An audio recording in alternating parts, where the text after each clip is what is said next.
Yes, see, we no want one Nigeria again. Now regional government we want.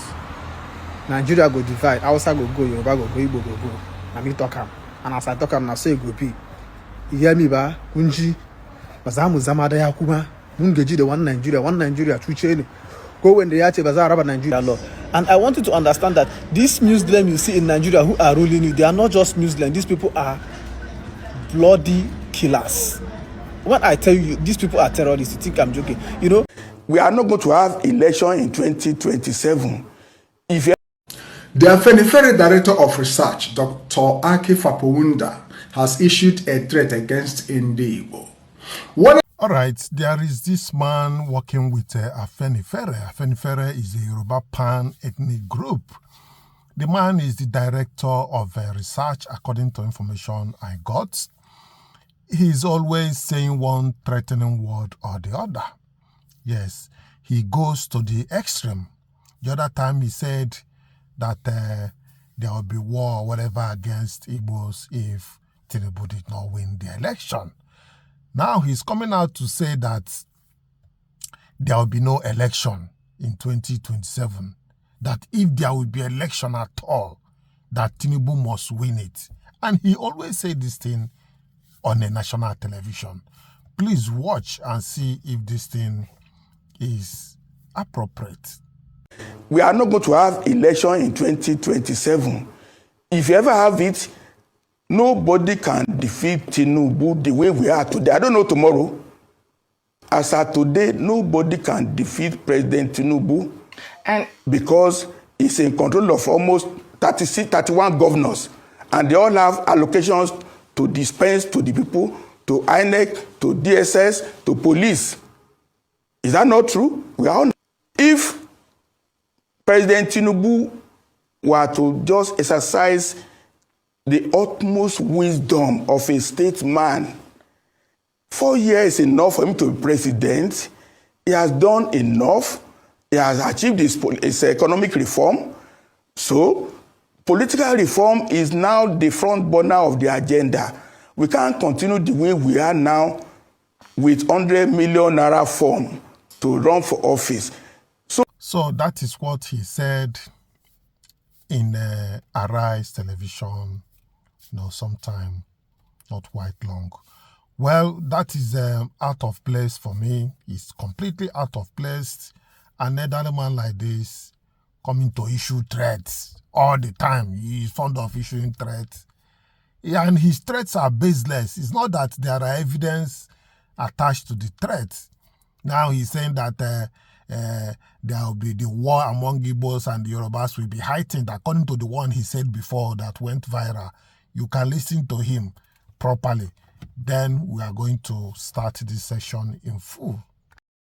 The Afenifere Director of Research, Dr. Afenifere, has issued a threat against Igbo, warning that should P2B win the 2027 election, that the war between the Igbos and the Yorubas shall escalate and even become worse than that of Rwanda. Watch the video. If Obi and Kwaso are to come in and obliterate the southern second term, the war between the Yorubas and the Igbos will go to the nearest, to the highest level. That, the Igbos connive with the North to cut out Tinubu. But Tinubu is not performing. No saying Yoruba people will defend Tinubu. But this time next year, if it happens, we will be playing with Rwanda between the Igbos and the Yorubas. That the Igbos will machinate, will make effort to uproot what is so-called Yoruba price. It's not deserving, it's not worthy, but in the streets, people should think about the implications of it. And I'm worried about what will happen if an Obi gets northern support and cuts out Tinubu for a second term, which Yorubas wrongly, not meritorily believe is their turn. Something will have to happen next year. I don't want to think about it, but then Whatever you sow, you reap. Well, that is a representative of an ethnic group called Yoruba. They said he's their research director. So from what he has researched so far, this is the outcome. He was able to establish the fact that there is war between Igbos and Yoruba, but the war may be heightened. Well, we all this buying of time that we are buying in this country is becoming too much. It's too much. Let's call a spade and go our way. And from what is happening, it may end that way from what we are seeing so far. Because you cannot tell me that the few people that is holding us hostage is more than the greater Nigerians. And that is what is happening.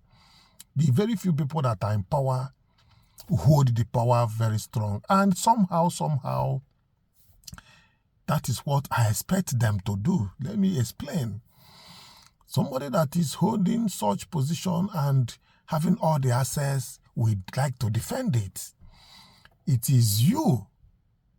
It is now a tussle between you that is not, that is suffering it and the people that are enjoying it.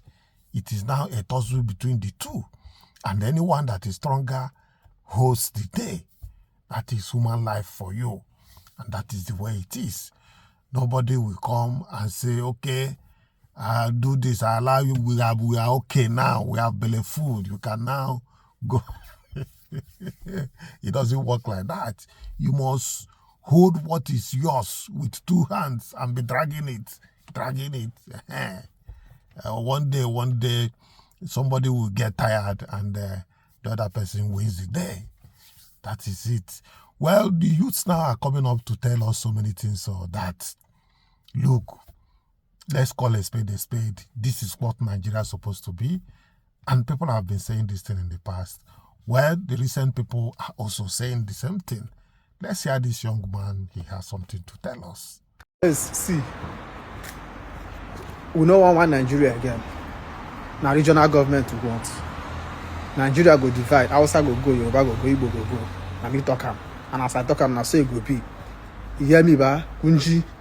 Bazamu zamada ya kuma. Mungeji the one Nigeria, chucheni. Go when they yache baza araba Nigeria, ba say munchi duru uwarshi. Za in kunche baza araba Nigeria, say mun pasa wancan giri. Za araba Nigeria ko wa zai je gidansu, Hausa za su je. Yoruba za su je. Igbo za su je, za mu je wajen mu. Ba mu zama one Nigeria cuce ne. Ko wanda ya ce ba za raba Nigeria ko wallahi na rinsu sai mun ci duruwa mai garin shi. Da iska kawai. Okay, Nigerian youth, listen to me. There's something I want to tell you, but if you like, you listen. If you like, ignore. First, before I go further, I would like to explain something to you. I saw on African news where our beloved president, the real son of the soil, the real African president, the only recognized president in Africa, Ibrahim Traore, the president of Burkina Faso, where he said him and his country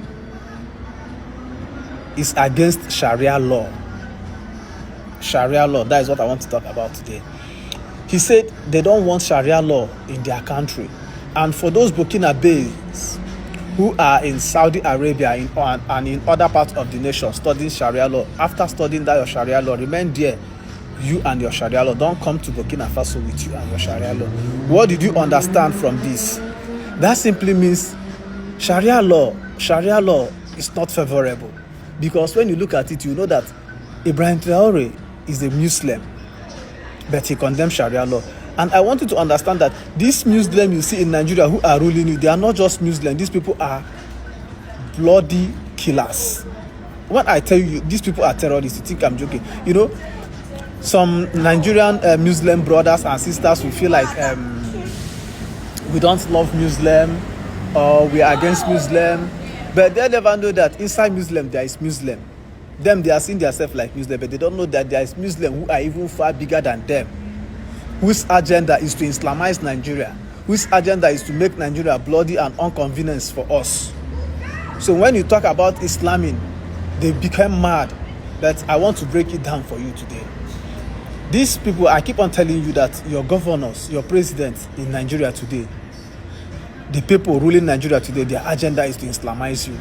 I will explain this to you. If you can remember very, very well, some years ago, during the time of General Sani Abacha, Abacha once has the agenda. I know many of you don't know this. Abacha once has the agenda to Islamize, to impose Sharia law on Nigerians. Along the line, he died. Abacha passed on. But many people don't understand, but we know. They planned it, but they couldn't execute it before Abacha passed on. What happened was that Abacha died, if I'm not mistaken, General Sani Abacha, the ex-president of Nigeria, he died on the 8th of June, 1998. Yes, that is when Abacha died. Then when Abacha died, 1998, when Abacha was the president, there is this man from Zamfara State known as Sani Ahmed Yerima, if I'm not mistaken. He is also a governor from the northern part. During that time, Abacha was president. They all cooked this together before Abacha passed on. When Abacha passed on, the next year, Abacha passed on, like I said, on 8th June 1998, Abacha passed on. Then the following year, they couldn't bear it that Abacha passed on without delivering executing the idea they have in mind. So this man, Sani Ahmed Yerima, was the first man who implemented Sharia law in his state, because then he was a governor in Zamfara State. In 1999, that is when he implemented the law. But very luckily for Nigerians that a man came in who is Chief Olusegun Obasanjo. Go and verify. Obasanjo became the president of Nigeria 1999. Yes, because I could remember when we sing 1999, Olusegun, our president. And Olusegun Obasanjo was loved by Nigerians then, because we all hoped on him that he could have changed Nigeria, but along the line he failed us. So, but that is not why I'm here. So this man, Sherima, this man, Sani, implemented that law of Sharia in his own states. And many other states, by the idea, they bring out an institution that Sharia law should be implemented in Nigeria. They work so hard, and today they are still working on it. I could remember back then when we have good musicians, talented musicians that use their voice to pass message to the world. A musician like African China. If you still remember, check one of his tracks. He still sang a song like that. Sharia law. When he said Sharia law, when he said, make una hear this one, Sharia law. When then say woman and man no go sleep for one bed, then say woman and man no go eat for one plate. So that them say woman, we no go see woman first, just see water grand. Njaja no say we no do them wrong. Say God no say we no do them wrong. So I'm trying to let you understand what these people have in store for you, since they have been pushing it, and they are not giving up. So I am here to tell you this. Take it or you leave it. What is today's date? Today's date is Wednesday, 22, 2026. I am telling you this. I'm not a prophet. I'm not a soothsayer. I'm not a visionary, but I'm telling you this. Nigeria will be Islamized. Sorry to tell you this. You see, Fulani will Islamize you. You see, Sharia law will be implemented in Nigeria. What is today's date? Mark my word. These people, they are working tirelessly to Islamize you, and you are there sleeping. I said they will Islamize Nigeria. The only thing that will save you Nigerians, youth today, hear my voice and hear it clear. The only thing, you have only one savior, not a good president. A good president cannot save you. You can't have a good president in that country. The only thing that will save you is if you all stand up today and condemn one Nigeria and come against one Nigeria. You'll be saved from Islamization. You'll be saved from Sharia law. If you don't, mark my word at the back of your heart, a day will come, you'll be begging the Fulani terrorists that please, they should not kill you, that you want to be Islam. They will still take your life. A day will come, you will beg them, you will be on your knees, beg them that you accept Sharia law. They will still take your life, because they know it's not coming from your heart. They will come after you. Except you Nigerian youth will come up today and speak against one Nigeria. And let me tell you, let me give you a little clip of what is happening. Many years ago, this Nigerian government has been killing the Igbos. They will send their military into the Igbo land. They will kill. They will do anything. They will rape our mothers, rape our sisters, do everything they want. None of you from different tribes who have ever woken up or stood up to speak against the injustice perpetrated against the Igbo tribe in Nigeria, all because it's not happening in your side, all because you are practicing tribalism. But today, that's something which these people have been doing in Igbo land many years. They are doing it in your state today. I am speaking from wisdom and understand something. That thing which they are doing in the Igbo region, in the Biafra land, which we are clapping hand for them, say, yes, do it to the Igbos. They deserve it. None of you ever stand up to condemn it. But that same injustice today is happening in your land, in your own state, in your own kindred. That thing which they have been doing to us since, they are doing it to you today. So I am telling you this, they will Islamize you. For sure, I have seen it and it will happen. The only savior you will have, nobody will save you. The only savior you will have is when you speak against one Nigeria. When you speak against one Nigeria, and let me tell you what will happen. When you come out today and speak against one Nigeria, they will now beg you to give you the president of your choice. Never you accept that president of your choice, because if you accept that president of your choice, they will still make that president regime ungovernable, just as they did to Ebere Goodluck Jonathan. I know what I'm telling you. They will now come back with their Islamization. The only thing to eliminate Islamization in Nigeria is division of Nigeria. We speak from wisdom. If you doubt me, go continue your sleep. Mark my word, you will see yourself as a Muslim in Nigeria one day. Nigeria will become a Muslim country. But I state this sound and clear. My own region, the Igbo region, the Biafra region will never be Islamized because we condemn it. What we don't know will never know us. Me and my Igbo brothers and sisters will never be Muslim. We will never be Islamized, and we will never practice Sharia law. We condemn it. If they will Islamize you that kept quiet and accepted it. That is nature. That is how nature works. But if you can come out today and condemn one Nigeria, you will never be Islamized. But if you keep quiet, you will be Islamized. Mark my word at the back of your heart. Goodbye. Greetings to all Nigerians. I have something to share with you. But before then, I would like to send my sincere condolence to the family of those ones who lost their loved ones by Fulani terrorists. Take heart, I feel your pains. But the truth is that if it's for Fulanis, they will come again and again and again. Fulani can never stop killing. They can't stop killing. So what am I trying to say is this. Nigerians, today I want to tell you the only solution for Nigeria. You know, we have a problem, but we don't know what our problem is. And when you have a problem, you don't know what your problem is, it will be difficult for you to solve it. You can't solve what you don't know. The reason why Nigeria is the way it was today, because we don't know the solution. We don't know what our problem is. We know that we have problem in Nigeria, but we don't know what our problem is. So, and I'm here to tell you the only solution to our country is division. My dear brothers and sisters, remove tribalism from your mind, remove sentiment, remove emotion, and listen to me. I keep on saying this. If they divide Nigeria today, Hausa, Igbo, Yoruba, all the tribes in Nigeria will still be friends, will still be brothers, will still marry, will still associate. But the only thing is that those Fulani terrorists, they can't come to our land. Let me ask you as a Yoruba or Hausa, or Yoruba or Igbo man, how did you think Fulani can come from all the way from north? If they divide Nigeria, Fulani can come all the way from north and come to your ancestral land and kill you. It can't happen. They can't do that. The reason why they are coming to your farmland, destroying your crops, because you believe in one Nigeria. The reason why they are coming to your father's compound and taking your life, because you believe in one Nigeria. The day they divide Nigeria today, they become a stranger. If you see them in your land, you ask them, what are they doing in your land? They will show you their documents that brought them to your land. They will look for house. They will take house.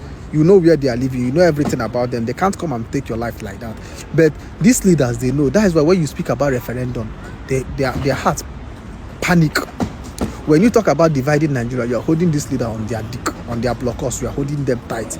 They feel bad. The referendum threatening them. But when these Fulanis take your life, you come out and be ranting on social media. They have taken your life. These people are happy. Fulani will go and collect their payments.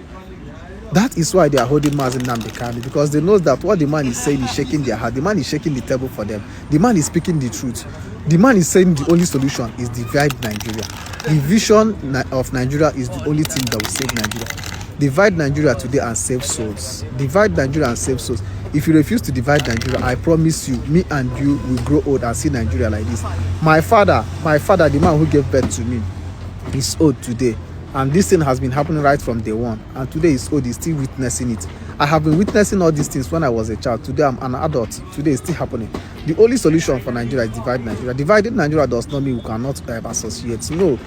Change that mindset that anyone who speaks about dividing of Nigeria is an evil. or he hates you. No. That is the only way to save our souls. Divide Nigeria and save souls. People are dying every day. Fulanis are coming inside our ancestral land, inside our church, inside our school, inside our house, killing our people, raping our people. And still, you are still telling me one Nigeria is the only solution. No. Divide Nigeria and save peace. My dear brothers and sisters, please, let's support Divide Nigeria. Let's support referendum. Let's divide Nigeria and save peace and save people. Let's divide Nigeria and save our souls. If not so, bro, tomorrow it may be you, tomorrow it may be me. Fulanis, they don't give up. They don't give up. I know what I'm telling you. But if you like, you take it. If you like, you ignore. One love.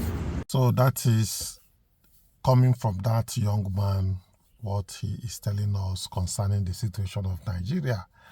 Yes, presently, hand don't they catch Boala. You know, the Nigerians open fire on him, including the studios that he usually attend, both foreign and local. Well, I'm going to show you something coming from Seung. Did I pronounce it well? Seung. Some call it Seung. So let's hear updates at Chinese television between Seung and Boala. On this program, you said the President Bola Tinubu, the candidate at the time, may be disqualified from contesting. You went further to say there is still a cloud around drug-related offenses and drug-related activity. And of course, that's Daniel Boala talking to me right here on this program. You also said Bola Tinubu had a questionable character. Those are the things you said right on this program. And now you think that all of those things that you said for Atiku, it don't matter any longer. You know why I smiled? The joblessness of the opposition, it seems they have carried you in that bus. Why am I saying that?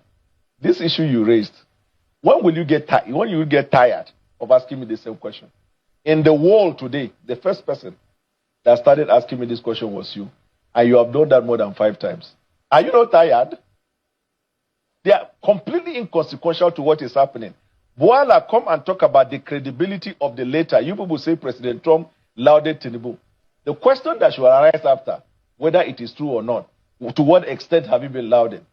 But now we have taken almost 10 minutes. And I know the time you have here. Because I've understood the Nigerian media very, very well. I know they prepared again to follow their trend. Ask me the question that you want to find out about the letter. As for the opposition, allow them to keep lazying about. Nigerian people want to hear tonight what is happening to their lives.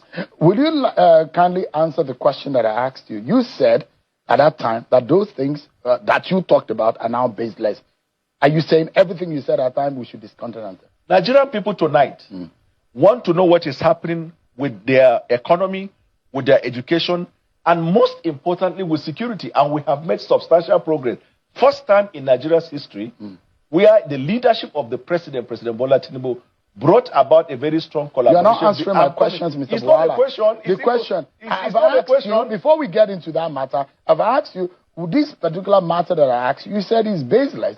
That meant all the things you said to me in November and the rest of the time in 2022 are baseless and lies. Yes, they are not lies, they are baseless. Not important for conversation. And by the way, let me ask you. So Daniel Boala of 2022. Let me ask you. What? You see, this thing, what you're doing now, I'm trying my best not to be aggressive about it. But you're riding on the opposition's back horse. Peter Obi has since changed parties 4 times. How many times have you asked their people? Yes, my people, you are welcome back from that. I am going to now, show you the recent updates concerning the situation of Nigeria as usual. Well, relax and watch. Let's go there. Somehow, this unfortunate, case is catching on in a particular way, while the dramatis personae are prominent and important to be addressed. The fact that such a thing happened is a little more concerning.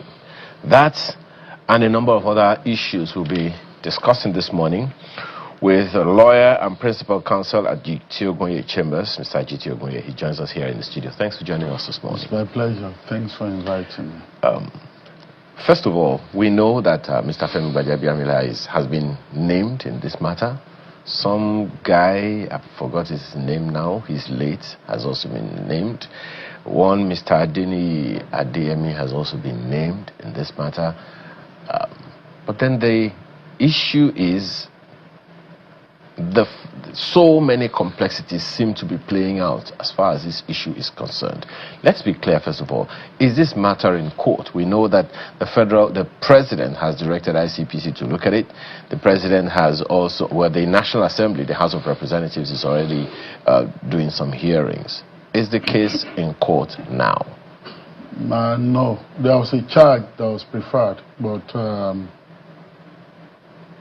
Prince Adeni Adeyemi Matthew had remained elusive, prompting the court to issue that bench warrant for his arrest on the 14th of July, leading to his being fished out of his hole somewhere in Osun State. Again, Mr. Afenifere had filed a defamation suit in court, but the matter has not been assigned to a court. And proceedings has not commenced. Okay. So we can say therefore that these matters are not in court, thereby in my view giving good opportunity for the ICPC to conduct a thorough investigation, not one-sided, not investigating Pam, Prince Adeni Adeyemi Matthew. I call him Pam. Alone, but investigate all the other persons in the chain and then establish the truth of this matter. So clearly you're saying that the case cannot be in court and these other investigations should be going on at the same time? It shouldn't be so. Okay. Okay. Yeah. Now, from what you know and from what you have seen about this case, what are the complexities you see and what are the things that we could be missing as a people? Yeah, let me just run down this thing. Look, by a letter purportedly written by the Chief of Staff to the President, Mr. Afenifere, dated 8th of March 2024, with effect from 1st March 2024, and a forged gazette. These are the foundational documents, if you want to understand this thing. First, a forged letter of appointment, purportedly appointing Pam as the DG of the Presidential Foreign Investment Promotion Council, and that forged gazette. How do we know it is forged? How has it been? I know so. I know so. Nigerians should know so. Why? Because document was submitted to say that this is the law establishing me, and that law does not exist. It doesn't exist. That law was never made. Nigeria will get to validate all that I'm saying in due course.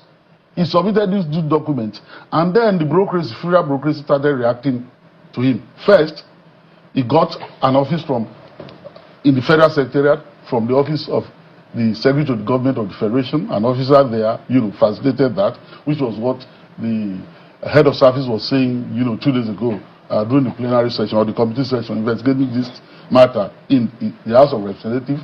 2, he then contacted the office of the head of service, who, in a period of time, did 2 critical things.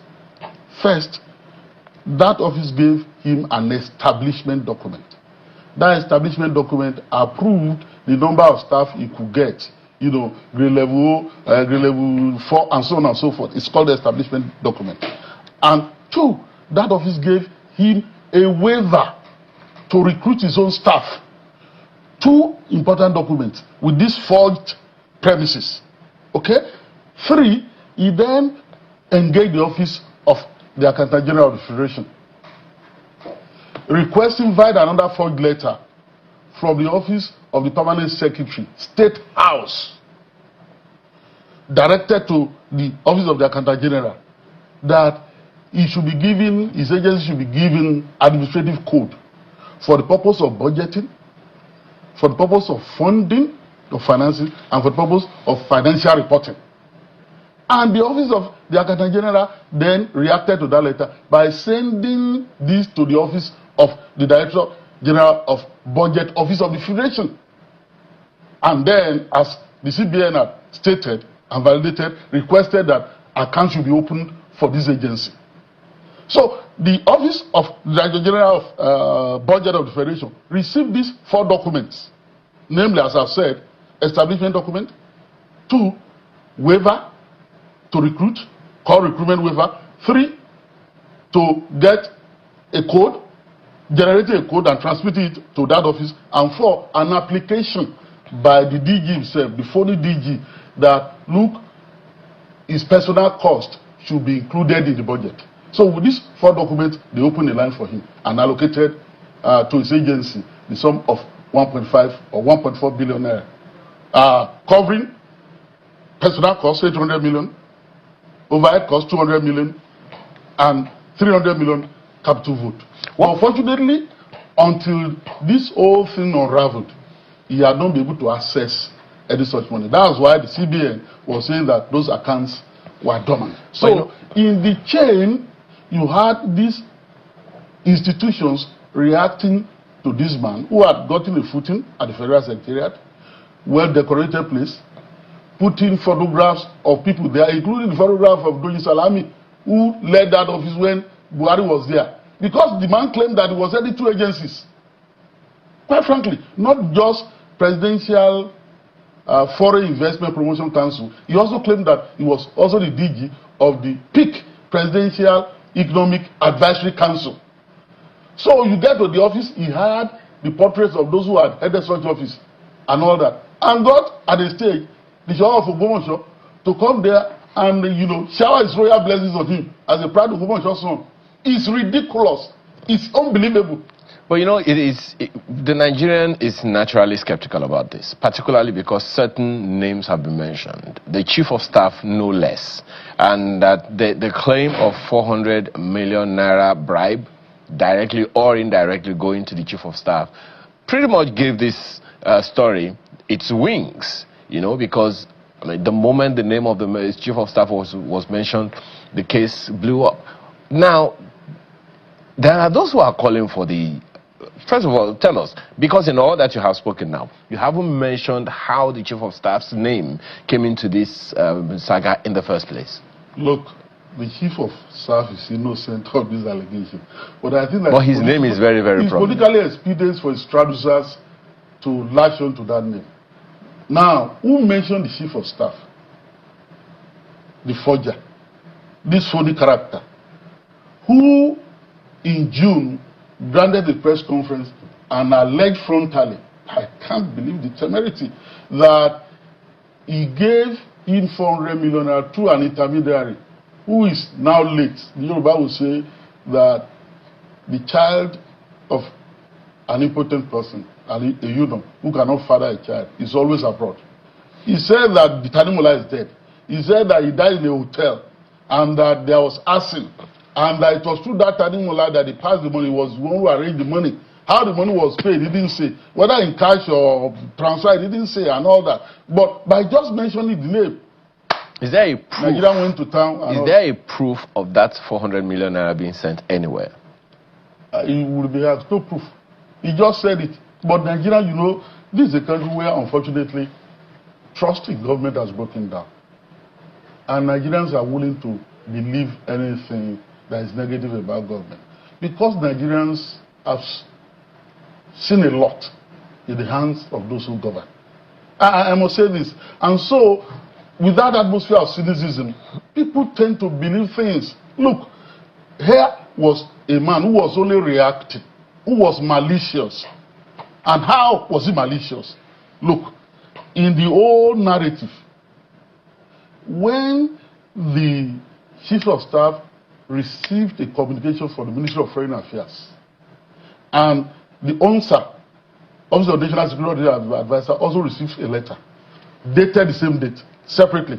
One written by the Department of Economic Trade and Investment, one written by the Permanent Secretary of the Ministry of Foreign Affairs, inquiring about that. Look, this man, there is this man that is going around meeting with foreign delegations, ambassadors, holding meetings with them, claiming that he's promoting. Clarify the status. Do you know him? And they then attached a so-called letter of appointment to it. That was the first time the chief of staff then saw that and said, wait a minute, who is this guy? So immediately, that letter was dated 16th. delivered on the 17th. On the 17th, he petitioned the DGSSS and the Inspector General of Police, stating that this guy is a forger. I never wrote such a letter. This letter is fake. Get him arrested and prosecuted. So the chief of staff was indeed the whistleblower.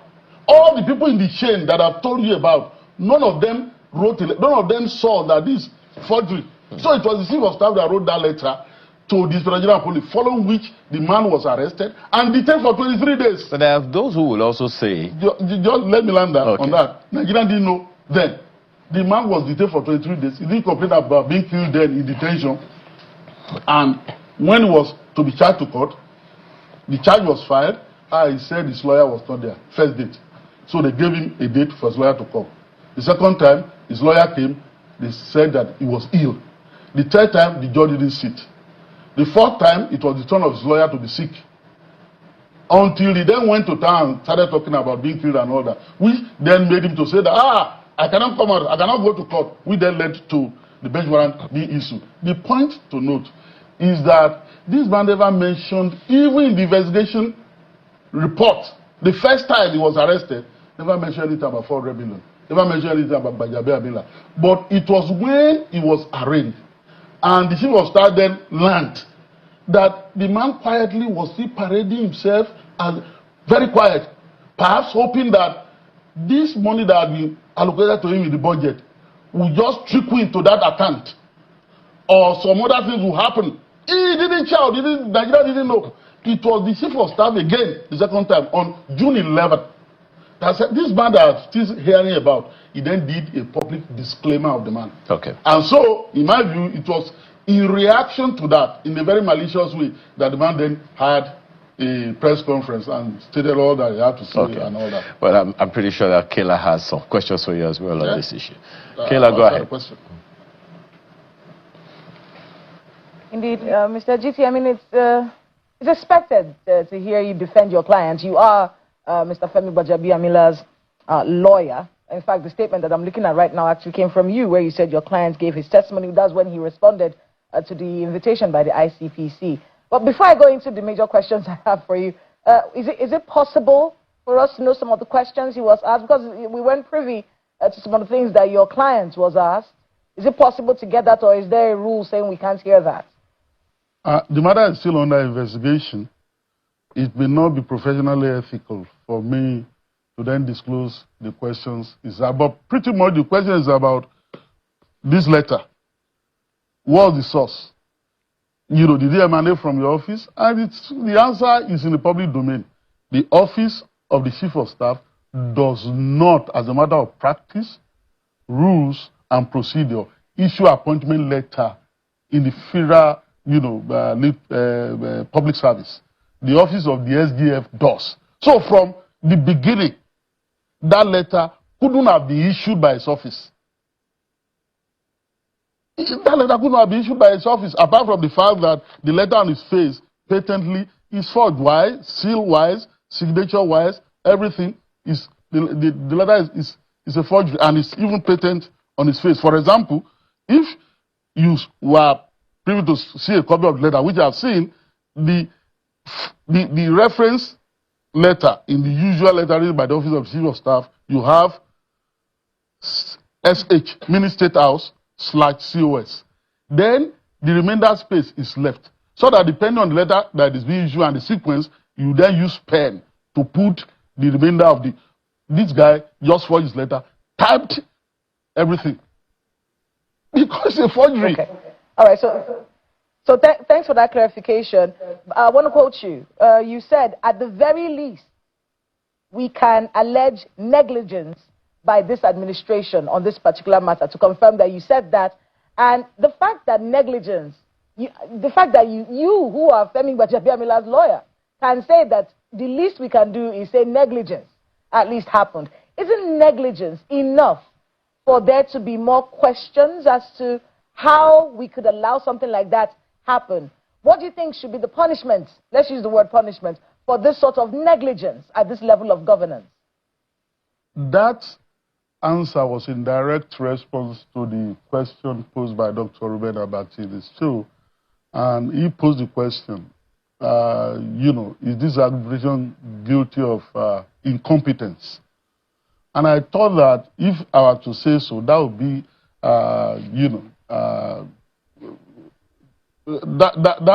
to me, that would sound like you are trivializing the matter. It's not just gross incompetence. Look, I look at the situation whereby somebody brought a letter. You are the head of service, or you have staff under you. You are the accountant general, you have staff under you. And that letter claimed to have been written by the chief of staff, when you should know that that office does not issue a letter of appointment. So what does that say to you? That would mean that at the very least you have to make inquiries and dig and dig and dig to establish the truth.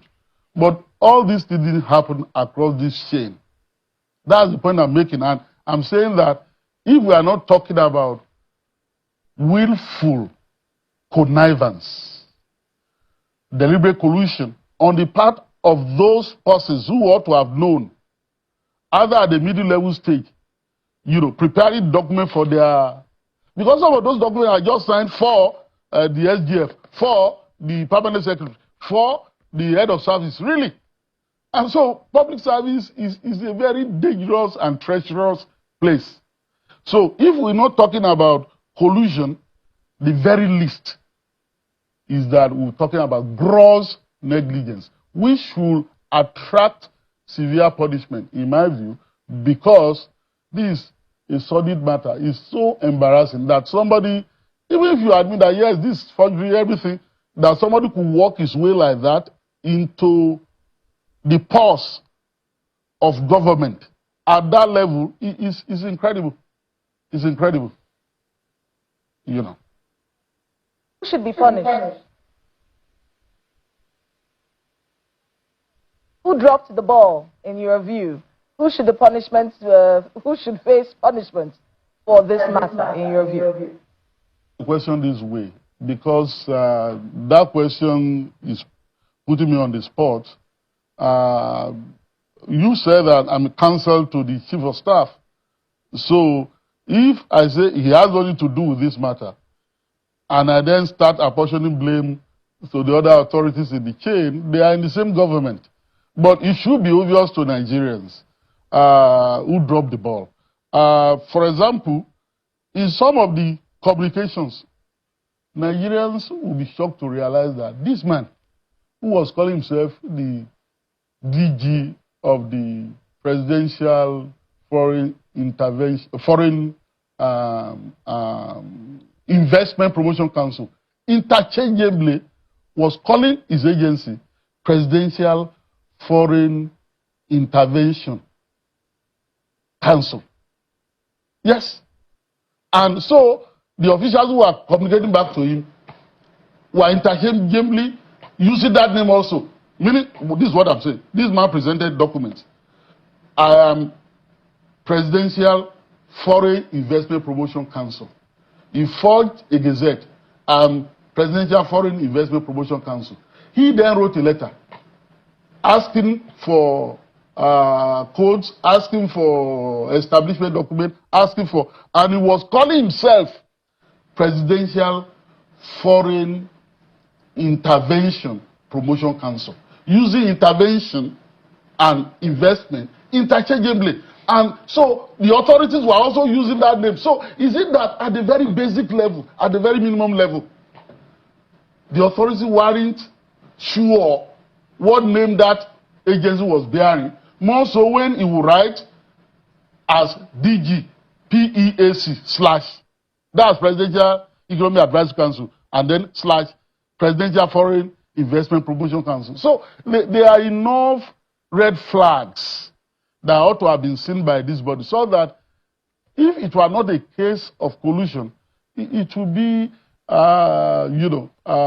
what fella would call Babala nonsense, Babala negligence, meaning a negligence that is so egregious and enormous to the extent that it's bordering on what we call criminal negligence. Because negligence can be civil, it can be criminal. If negligence is such that a duty that is compelled by law was not performed, it could then become a criminal neglect, which is punishable under the law. That actually brings me to my final question, Mr. Ogunye, because that's where the conversation is going. Even if it's negligence, does it get to the part where this kind of negligence can be termed criminal? But before I toss back to Ayo, there was something you said recently. Many people have been asking the Chief of Staff to vacate the office, even if it's for 30 days, while an investigation is going on. And I heard you say that there's no reason why he should. Actually, you said it will undermine, asking him to vacate would undermine rather than advance justice. But his critics are saying that an investigation is ongoing. You have the ability, based on your office, to influence how this investigation goes. And so maybe a temporary movement away while this is going on would be the moral thing to do, would be, the honorable thing to do in a matter like this. But just to get your thoughts on it, and then how do you think that him being asked to vacate that office for a while will undermine rather than advance justice? Because most people would believe that justice would be seen to be served if he is not directly in a position where he can influence such a matter. I don't think that he should vacate office temporarily in respect of this ongoing investigation. That will give credence, in my view, to the wrong-footed allegation that he collected money from this man, and as the man had, suggested that he knew something about the murder of one Tanimola or Asin and all those things and all that. Again, which is the second point I've made, why the fixation on the Chief of Staff? Somebody said, I didn't write a letter. So, what of the other people who wrote the letters? What of the Akadajeda who generated codes? So, if all of them were to resign, for example, will you empty government? 3, I've said that my knowledge of civil service procedure or public service procedure is that when investigation is being conducted internally, you may not ask somebody to resign or be suspended. That's interdiction. It is only when investigation is concluded and somebody has been indicted and may have to be arraigned in court, if it has some criminal element, that interdiction operates. That means for the duration of that period, it will be in court to answer to the charges, it will be on suspension. But we have not even reached the threshold. Right from day one, the man, who was luckily arrested, was saying, look, he had to resign. I need investigation and all that. At the point is, yes, I need investigation from United Nations. And the political opposition was investing in him, investing in the fraudster that ought to have been condemned, just because the Chief of Staff, was there. And so it was convenient for them to latch on to that and all that. So why will you believe somebody like that and you don't believe what the other person is saying? That I know nothing about this matter. If you, for those who are calling for resignation, I think that they should work harder. They should look for more terrible things that they thought that he had done.